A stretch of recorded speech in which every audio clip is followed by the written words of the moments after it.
So good morning students, welcome back. Today in this chapter we are going to discuss numerical. As you know, last time we did the all three equation of motion by mathematical method, then after we'll discuss by graphical method. So today we are going to discuss numerical based on equation of motion. So let's start the numerical. A tennis ball is dropped on to the floor from a height of 4 meter. Look at students, suppose this is the ground floor. A tennis ball is dropped, okay, to the ground, to the floor from the height h1 as 4 meter. Initially the ball in the state of rest, so its initial velocity should be what? 0. Okay. Now students, it rebounds to height of 3 meter. The ball collide with this floor. That time interval, okay, is 0.01 second, and it rebound to the height of h2 as 3 meter. Understood?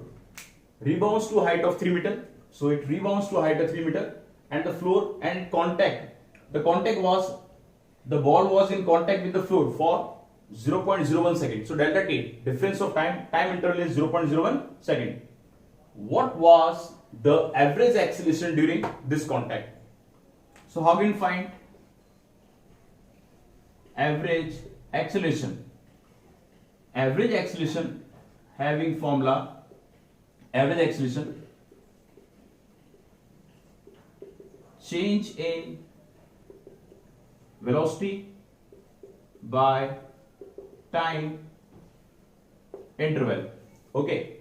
Now students, change in velocity. How can you find change in velocity? Final velocity minus initial. So suppose this is a V2 and this is V1. So final velocity minus initial. V2 minus V1 and time interval is delta t. Final minus initial velocity. Final velocity minus initial. But why we use this minus sign? This minus sign showing that the direction of velocity are opposite. This is downwards and this is what? Upwards. The motion of both the both the balls in different condition are different. Okay, initially it is in downward direction, and after rebounds it moving in upward direction. So minus sign show that the motion, the velocity of both the balls are in opposite direction. That is an important thing. So minus minus plus. So finally the formula become average acceleration V2 plus V1 divided by delta t. So now students, we required V1, V2. How can you find? Using third equation of motion, V square equals to U square plus 2AS. Initially the ball in the state of rest, so initial velocity taken as 0.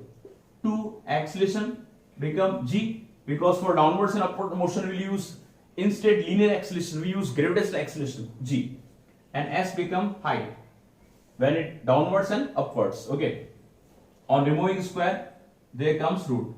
So what is velocity actually? 2gh.